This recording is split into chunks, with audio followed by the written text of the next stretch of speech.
December மாதம் 5ஆம் தேதி வியாழக்கிழமை எஸ்ஐயா புத்தகம் 26வது அதிகாரம் 1 - 6 வசனங்கள். அதிலே 4வது வசனம், ஆண்டவர் மீது என்றென்று நம்பிக்கை கொள்ளுங்கள், ஏனெனில் அவர் என் ஆண்டவர் என்றும் உள்ள கற்பார். Is an eternal rock. அவர் என்றும் உள்ள பாறை. அந்த பாறையினால் வலிமையான நகர் கட்டப்பட்டுள்ளது, புத்தளங்கள் அமைக்கப்பட்டுள்ளது, வழிகள் அமைக்கப்பட்டிருக்கிறது.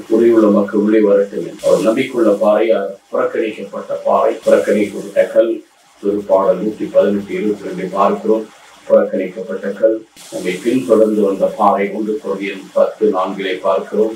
மேலும் எஸ்ஐயா 28:16 சீயோன் ஒரு கல், புறக்கணிக்கப்பட்ட கல், விளைவுந்த கல், மூளைக்கல். அந்த உயிருள்ள கல்லை அணுகி வாருங்கள், உயிருள்ள கல்லை அணுகி வாருங்கள். 1 Peter 2:4 சொல்லப்பட்டது.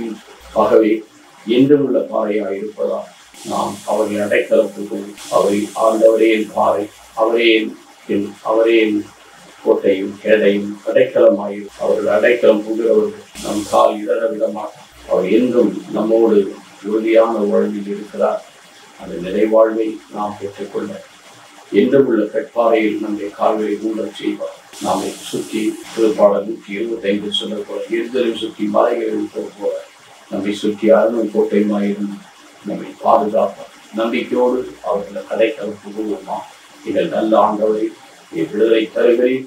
உடைய கிருபையும் சமாதானத்தை எங்களுக்கு தந்து காத்தவர்களும் வாழ்வழிக்கு வழிநடத்தும் இயேசுவின் நாமத்தில் பிதாவே, ஆமென்.